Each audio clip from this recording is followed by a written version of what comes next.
Hola, seguidores, público, damas, compañeros que nos siguen ya ahí en las redes sociales. Quizá el tema no te sea de momento muy importante hasta que estás en el supuesto, pero yo creo que hay personas a las que sí les puede servir, ¿sí? Y es que estamos hablando hoy de las medidas provisionales. Esas medidas provisionales, ¿para qué me sirven? ¿O para qué son?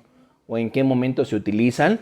Pues precisamente esas se utilizan en los juicios de materia familiar, ¿sí? Los juicios de materia familiar en donde se ve pensión alimenticia, en donde se demanda la pensión alimenticia, en donde se solicita un divorcio, en donde se demanda una guarda y custodia, en donde se demanda alguna situación relacionada en la materia familiar, una guarda y custodia, reitero, una pensión alimenticia, un régimen de convivencia, un incumplimiento de obligaciones.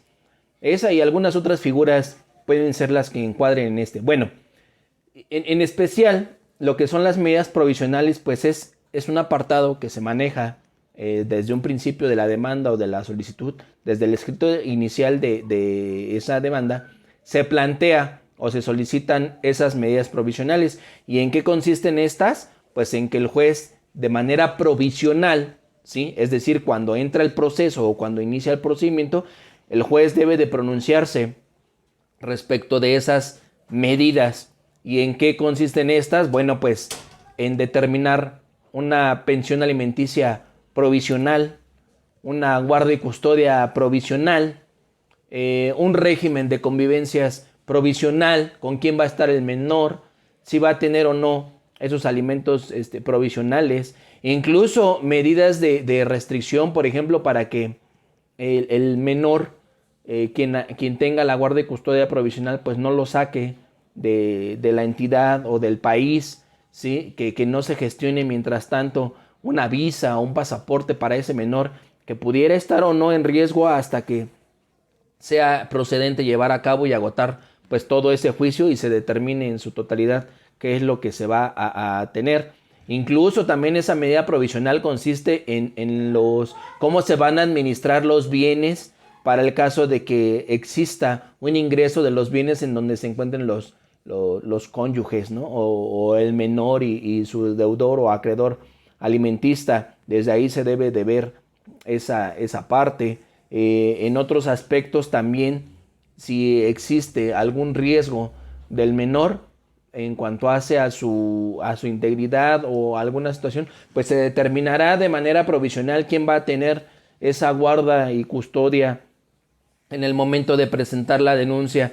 Esto en muchas de las ocasiones, por ejemplo, en el Estado de México, muchos de los jueces sí se pronuncian al respecto en el sentido de decretarlas una pensión provisional, una guarda y custodia provisional. En la Ciudad de México casi no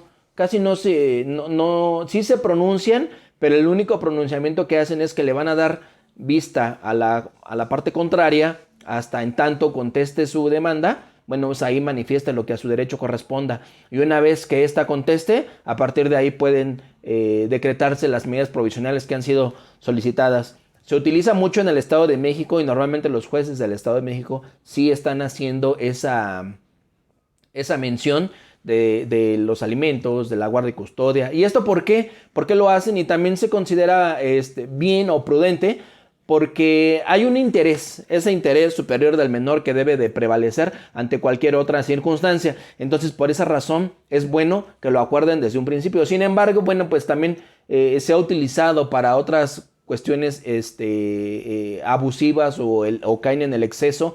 Entonces, por eso muchos de los jueces dicen, pues ahora no lo voy a acordar.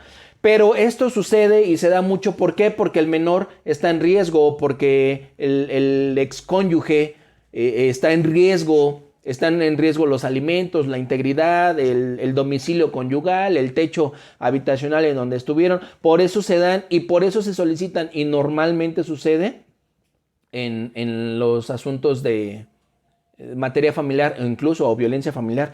Incluso también puede darse que en una de esas medidas provisionales aquel progenitor que esté ejerciendo una violencia familiar pues tenga que salir del domicilio. Entonces, esto se debe de hacer en un juicio, asistencia legal y consultiva, Tlalnepantla. Bueno, pues estamos transmitiendo este tipo de temas, les podemos ayudar en esto y en algunas otras situaciones. Licenciado Tlaloc Bautista, servidor, se despide.